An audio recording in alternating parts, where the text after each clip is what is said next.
오늘 우리에게 주시는 하나님의 말씀은 누가복음 15장 11절에서 24절까지의 말씀입니다. 누가복음 15장 11절에서 24절까지의 말씀을 저 여러분이 한 절씩 교독하시고 마지막 절은 합독하도록 하겠습니다.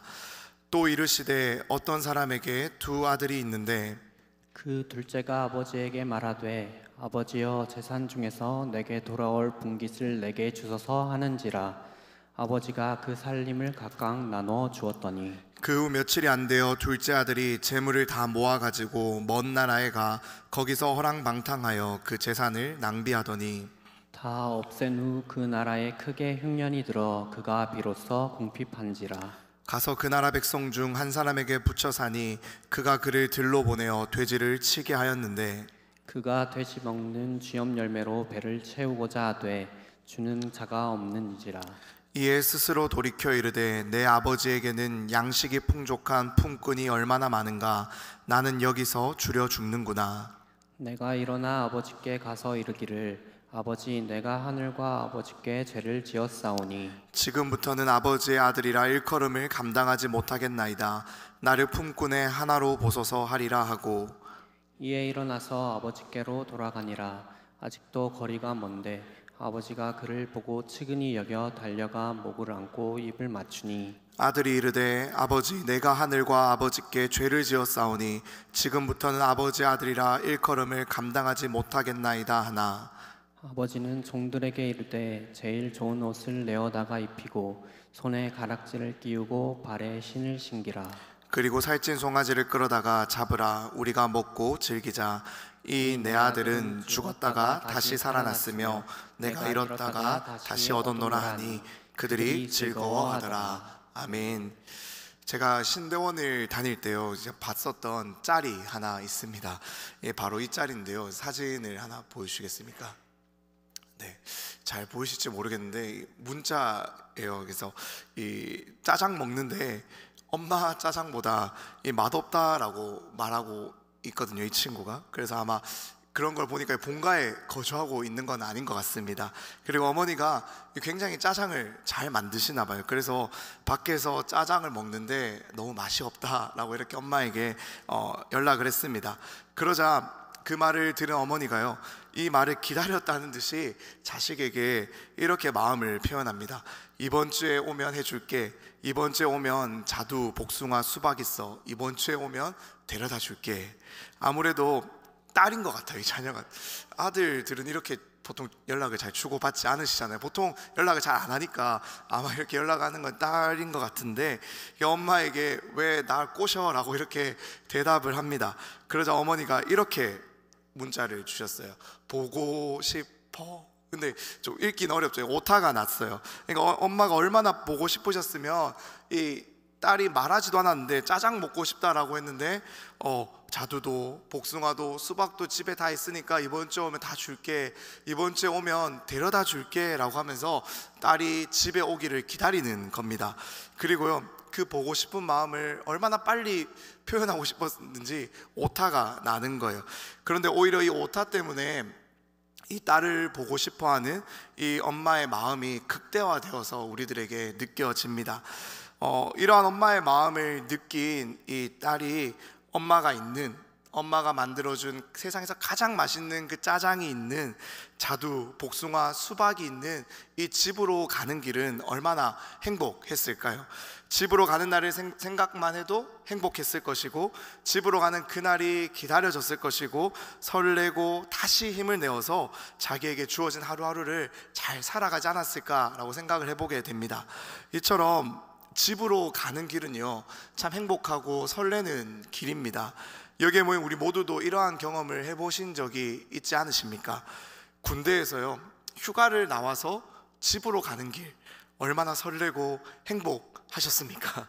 명절을 맞아서 오랜만에 고향으로 가는 길은요 너무 설레고 행복합니다. 또 지친 하루를 보냈지만 이 엄마가 해준 따뜻한 밥상이 기다리고 있는 그 집으로 돌아가는 길은요 설레고 행복하다라는 거예요. 교회에서 저도 일과를 마치고 퇴근을 합니다. 돌아가면요 다시 육아 출근이에요. 다시 육아 출근이지만 그래도 사랑하는 아내와 이 딸이 기다리고 있는 그 집으로 돌아가는 길은요, 늘 설레고 행복합니다. 하지만 때로는 이렇게 집으로 돌아가는 길이요, 마냥 설레지만은 않고 행복하지 않을 때도 있다라는 거예요.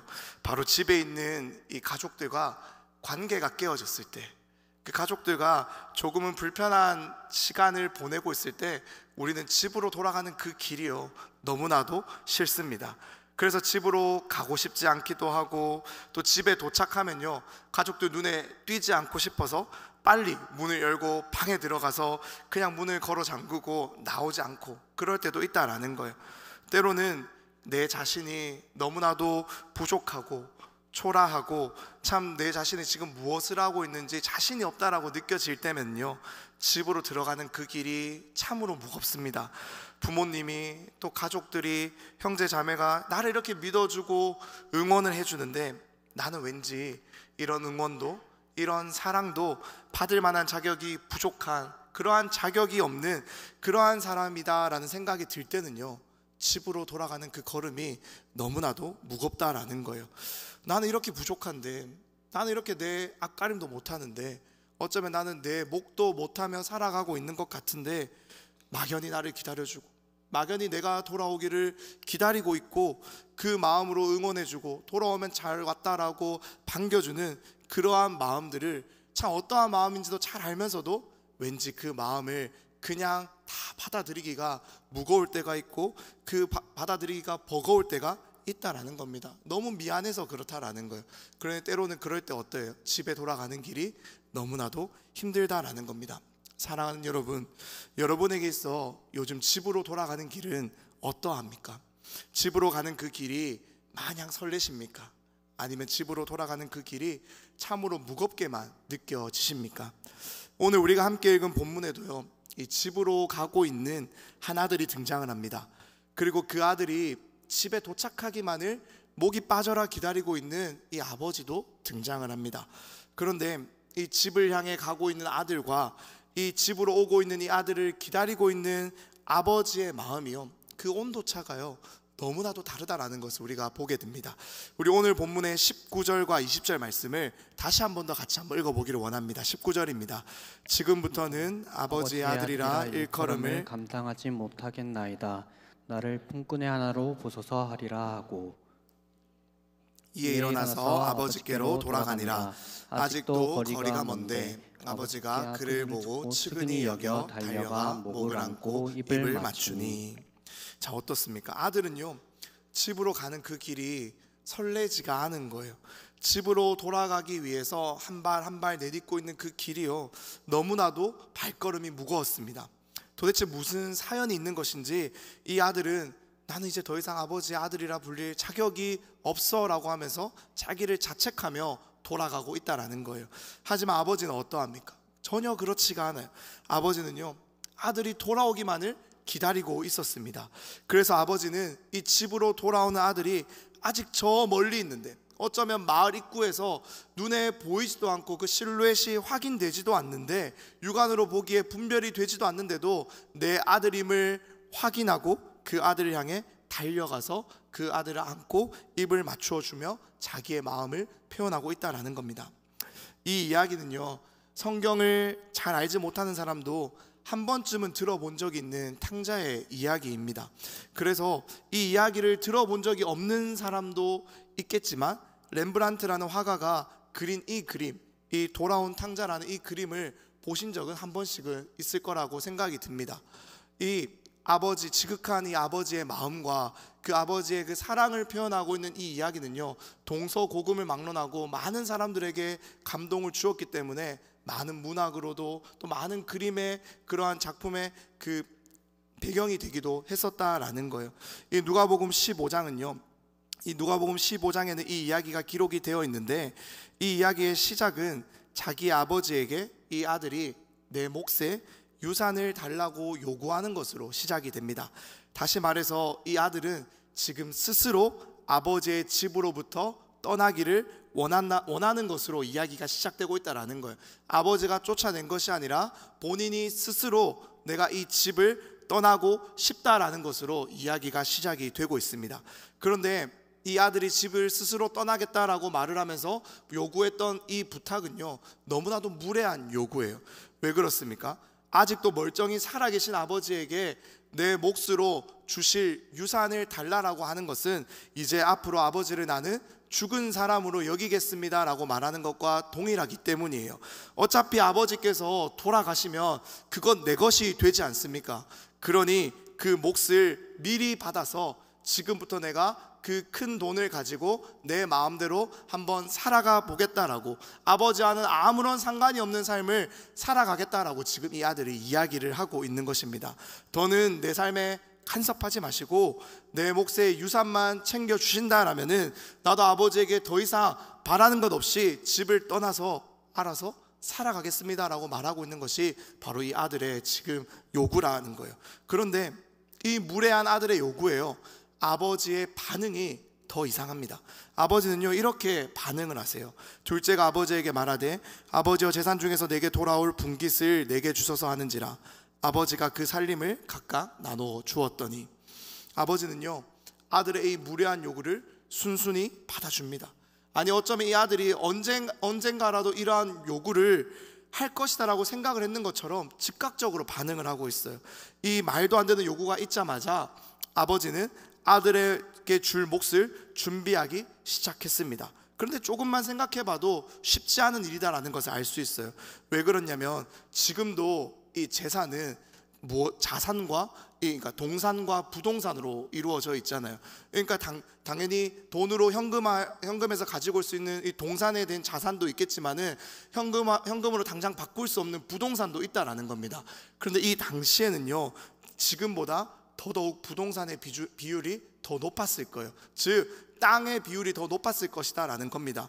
그러니 아버지가 아들의 이 요구에 즉각적으로 응답하여 주기 위해서는요, 아들의 몫을 챙겨주기 위해서는 이 요구가 있자마자 신속하게 자기가 가지고 있던 땅을 팔아서 정리했다라는 것으로 우리가 볼 수가 있습니다.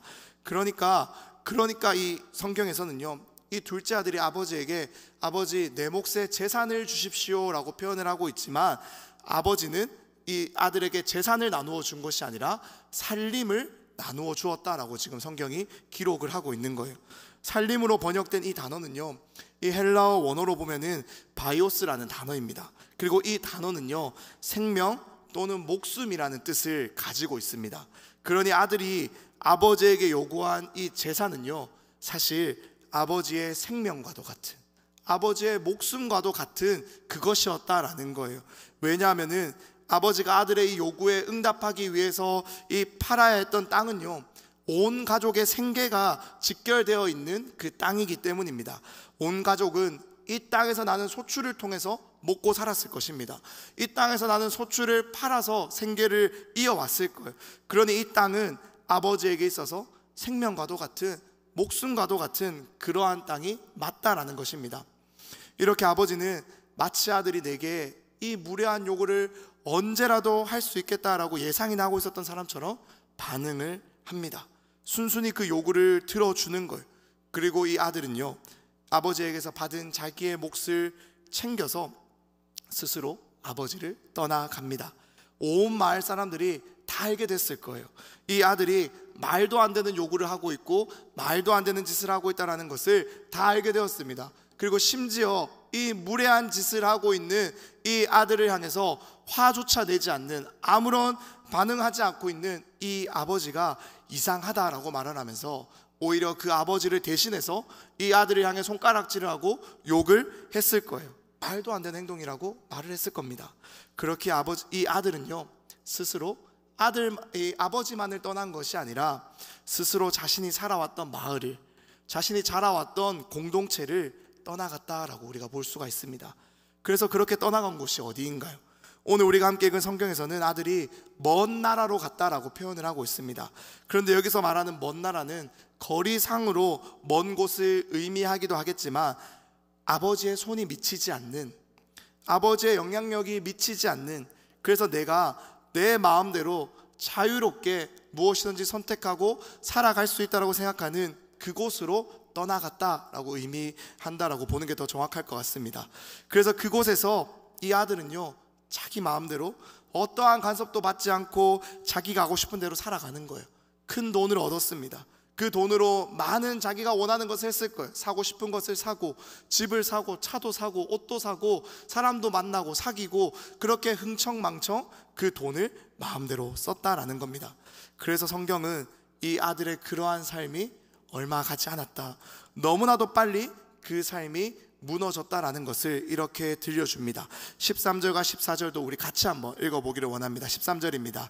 그 후 며칠이 안 되어 둘째 아들이 재물을 다 모아가지고 먼 나라에 가 거기서 허랑방탕하여 그 재산을 낭비하더니 다 없앤 후 그 나라에 크게 흉년이 들어 그가 비로소 궁핍한지라. 사랑하는 여러분, 사실 이 아들이요, 이렇게 아버지를 이미 죽은 사람으로 취급을 하고요, 또 온 동네 사람들로부터 이 죽일 놈이라는 취급을 당하면서까지 고향을 스스로 떠나왔다면 어떻게 살아가야 하는 것이 맞습니까? 사실 남부럽지 않게 그렇게 손가락질하는 것이 참 우스울 정도로 잘 살아가야 하는 것이 너무 당연한 모습이지 않습니까? 자기에게 자기의 인생을 마음대로 펼칠 수 있는 자유가 주어졌고, 그렇게 내 꿈을 이루기 위한 큰 돈도 주어졌다면 그렇게 잘 살아가야 하는 것이 맞잖아요. 그런데 이 아들은요, 그렇게 살아가지 못했다라는 겁니다. 아버지의 생명과도 같은, 이 목숨과도 같은 그 재산을 이 성경의 표현으로는 허랑방탕하게 다 낭비해버렸다라는 거예요. 방탕한 삶을 살았다라는 겁니다. 아버지의 생명, 이 아버지의 목숨과도 같은 이 돈을 가지고요, 나의 쾌락을 채우는데 급급한 삶을 살았다라는 겁니다. 그 결과 이 아들이 마주친 삶이 어떠한 모습입니까? 아주 비참한 처지가 되어버린 거예요. 아들이 돈이 떨어지니까요, 그가 마음대로 돈을 쓰고 마음껏 자기가 하고 싶은 것을 하며 살아갈 때는 그 주변에 사람이 참 많이 붙어 있었던 것 같아요. 하지만 이렇게 돈이 떨어지니까 그 아들 주변에는요, 이 아들을 도와줄 만한 어떠한 사람도 남지 않았다라는 것을 우리가 보게 됩니다. 그래서 정작 이 아들이 이 도움이 필요할 때는요, 아무도 도와주지 않는 거예요. 16절이 우리에게 이것을 보여줍니다. 그가 돼지 먹는 쥐엄 열매로 배를 채우고자 하되 주는 자가 없는지라. 돼지 먹는 쥐엄 열매는 돼지 사료를 의미하는 거예요. 즉 너무 배가 고파서 내가 이 돼지가 먹는 이 사료라도 먹기를 원했지만은 사람들은요, 그것마저 주지 않았다라는 거예요. 흉년의 때가 찾아왔다라고 합니다.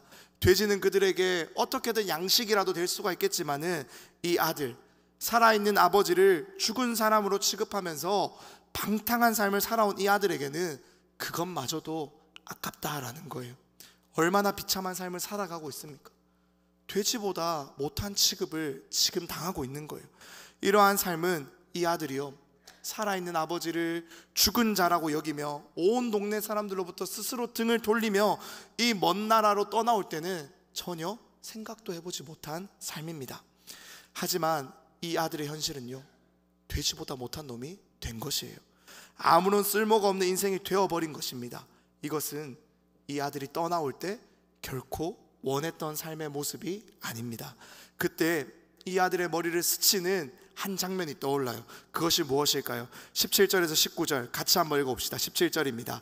이에 스스로를 돌이켜 이르되 내 아버지에게는 양식이 풍족한 품꾼이 얼마나 많은가. 나는 여기서 줄여 죽는구나. 내가 일어나 아버지께 가서 이르기를 아버지, 내가 하늘과 아버지께 죄를 지었사오니 지금부터는 아버지의 아들이라 일컬음을 감당하지 못하겠나이다. 나를 품꾼의 하나로 보소서 하리라 하고. 아버지 집에 있는 품꾼들, 그 종들이 떠오르는 겁니다. 우리 아버지에 있는 종들, 집에 있는 종들은요, 지금 자신처럼 살고 있지 않다라는 거예요.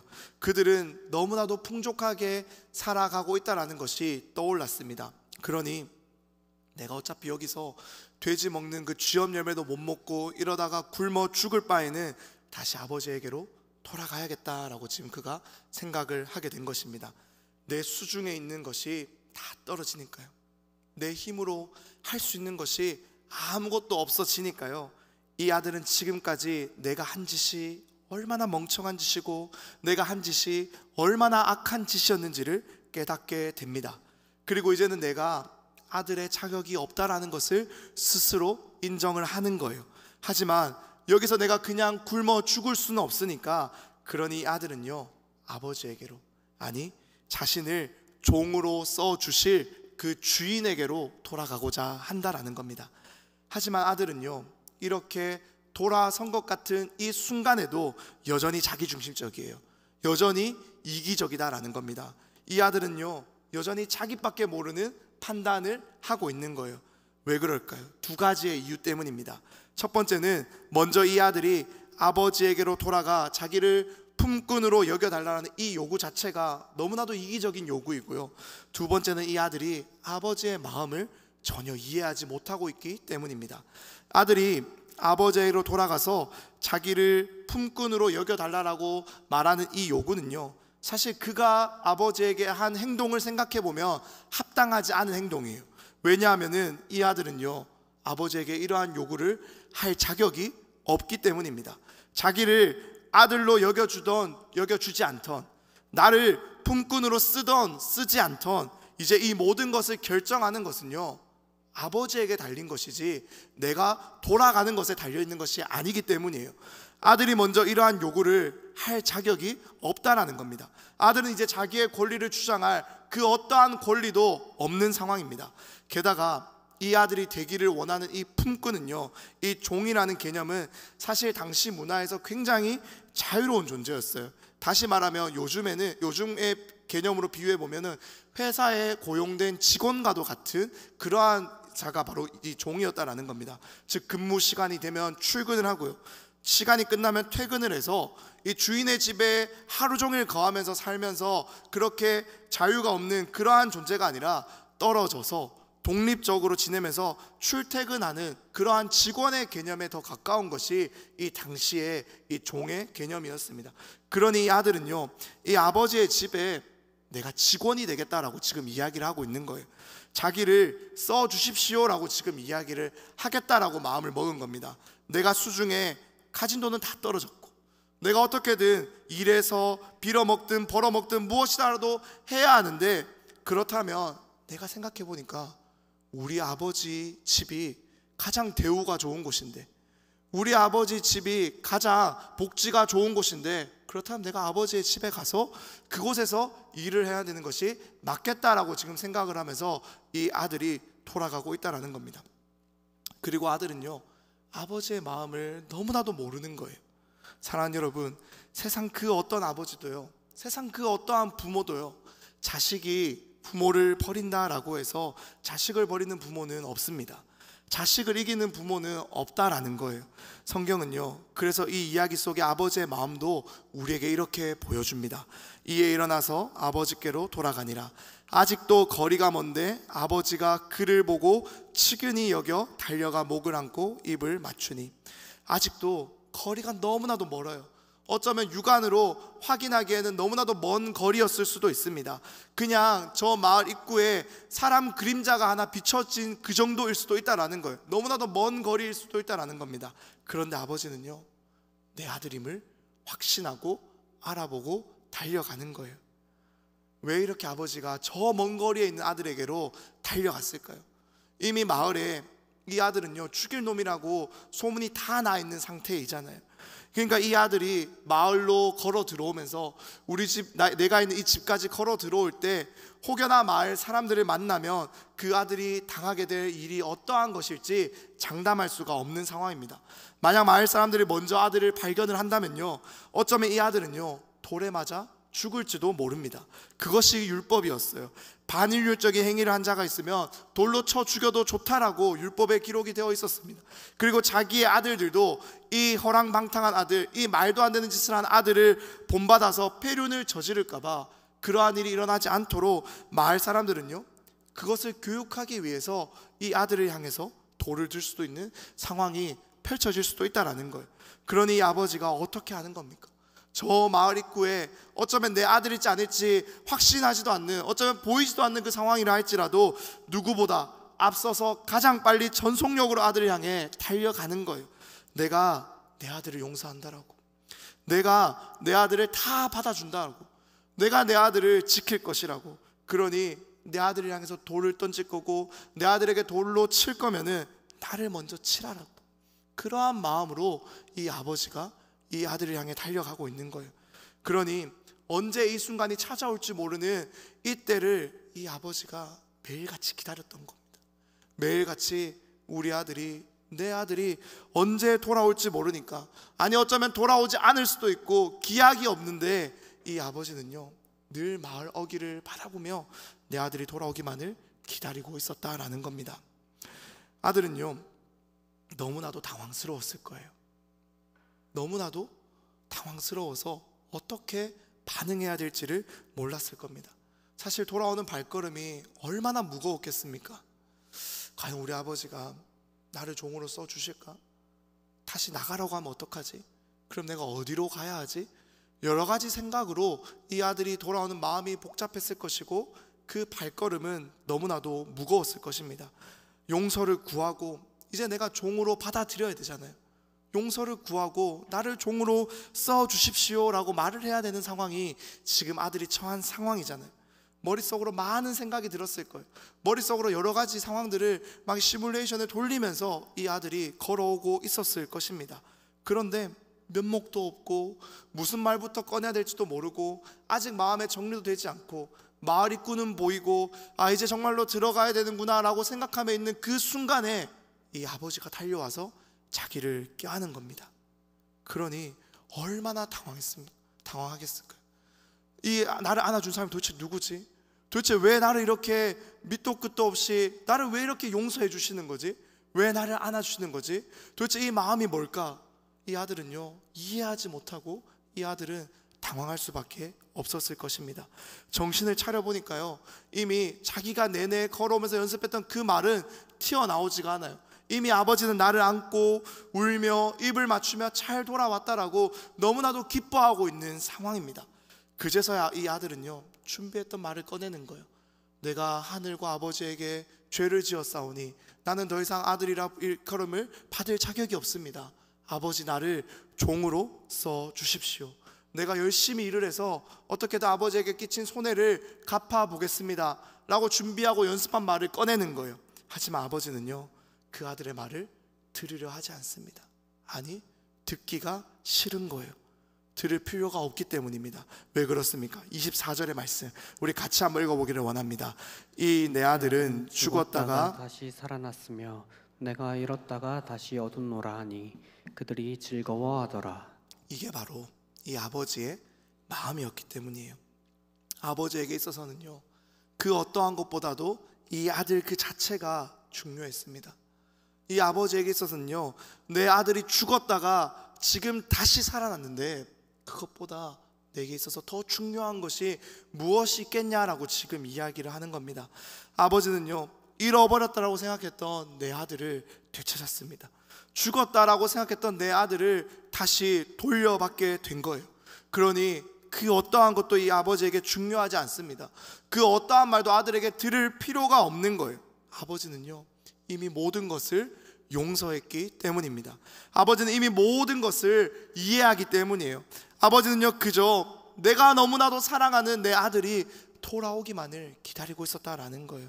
그래서 아버지는요 이 아들이 돌아오자마자 자기 아들이 돌아왔다라는 것을 온 마을 사람들에게 선포합니다.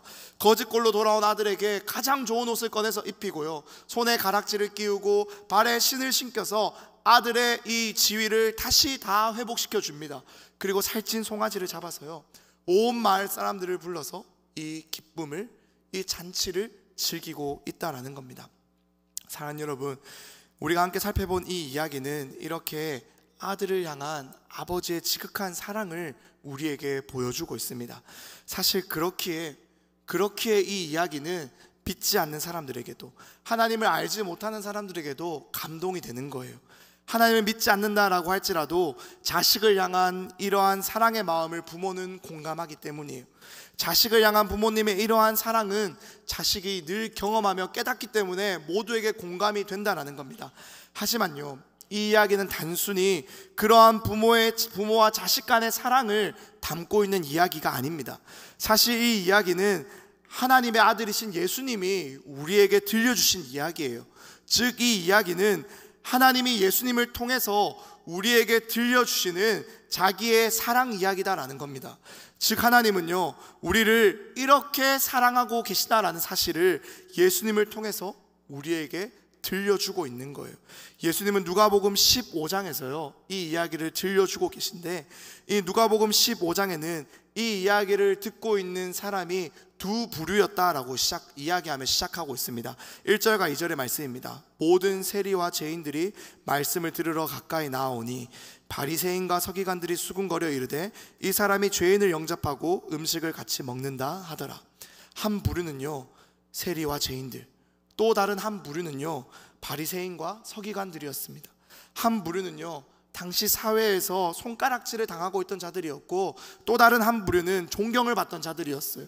한 부류는 메시아가 온다면 저주를 받을 것이다 라고 여김받던 자들이었고, 또 한 부류는 메시아가 온다면 칭찬을 받을 것이다 라고 여김받던 자들이었습니다. 그런데 정작 하나님의 아들이신 이 메시아이신 예수 그리스도가 이 땅에 오시자 상황이 뒤바뀌는 거예요. 손가락질을 당하고 저주를 받을 것이라고 여겨졌던 그들이요 예수님과 함께 식사를 합니다. 하지만 존경을 받고 칭찬을 받을 것이라 여겨졌던 이들은요 예수님으로부터 책망을 받고 비판을 받고 예수님으로부터 멀어지는 거예요. 예수님으로부터 손가락질을 당하고 그들이 정죄함을 면치 못하게 되었다라는 겁니다. 이러한 상황 가운데서 예수님은요 이 두 부류 모두에게 세 가지의 이야기를 들려주는 거예요. 첫 번째 이야기는 양 100마리 중에서 한 마리를 잃어버린 목자의 이야기였습니다. 누구든 이 잃어버린 한 마리의 양을 찾으러 나아가는 것에 동의를 합니다. 두 번째 이야기는요 혼인 지참금으로 가지고 온 이 10드라크마 중에 한 드라크마를 잃어버린 한 여인의 이야기였어요. 이 이야기를 듣는 누구든 잃어버린 그 한 드라크마를 찾고 기뻐하는 이 여인의 마음에 공감을 하고 이 이야기를 동의합니다.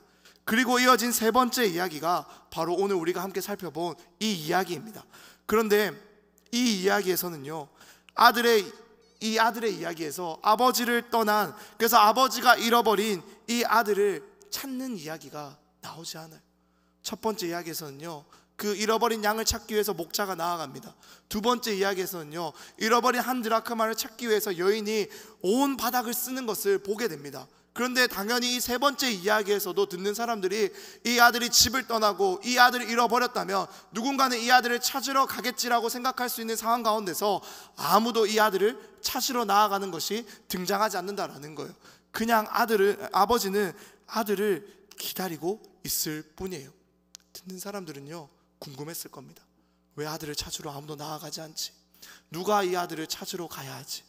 그런데요 우리가 읽은 이 이야기에는요 또 다른 등장인물이 한 명이 더 있다라는 사실을 우리가 보게 됩니다.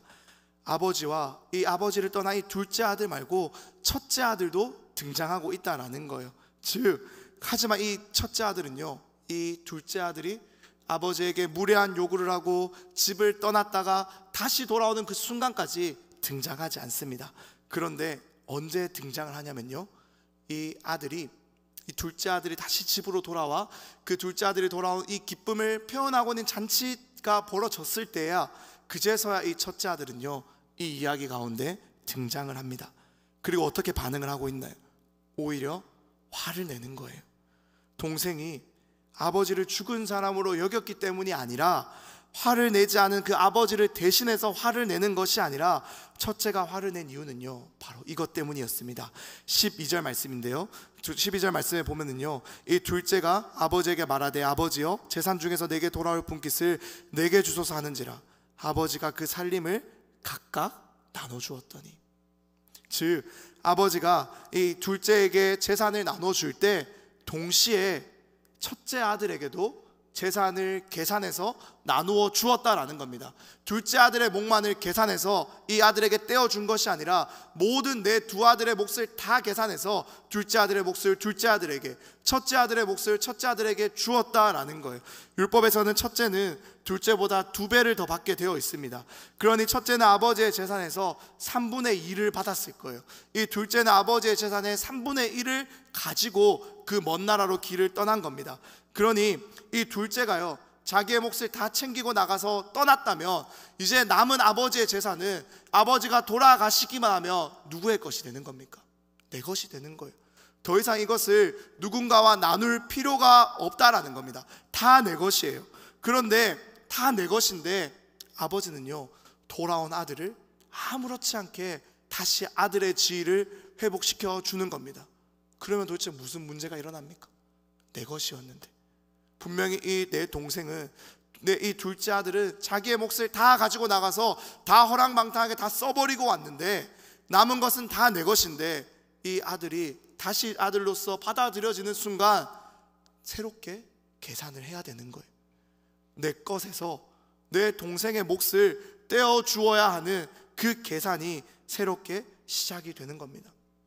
이 둘째 아들이 돌아온 것을 기뻐하며 잔치를 벌이며 잡았던 이 송아지는요, 아버지의 송아지가 아니라 자기의 송아지입니다.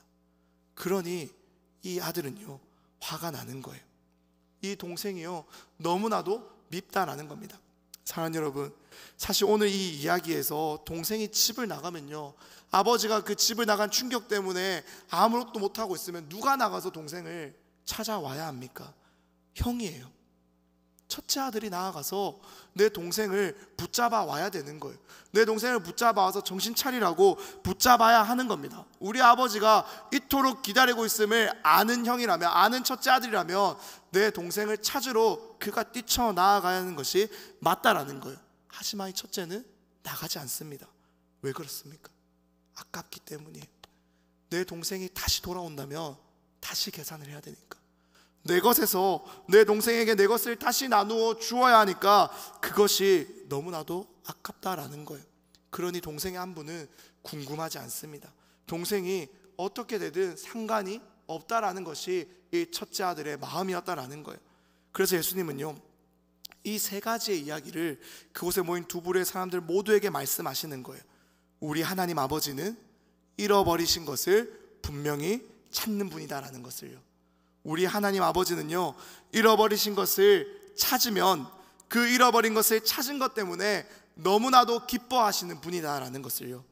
그리고 우리 하나님 아버지는요, 잃어버린 것을 찾기 위해서 나서야 하는 자들이 나서지 않기에 오히려 하나님의 것을 잃어버리고 있는 그 자들을 대신해서 예수 그리스도를 이 땅에 보내셨다라는 것을 우리에게 이 이야기를 통해서 들려주고 있습니다. 사랑하는 여러분, 하나님이 그래서 우리에게 당신의 아들이신 예수 그리스도를 보내오셨습니다. 잃어버린 우리를 되찾기 위해서예요.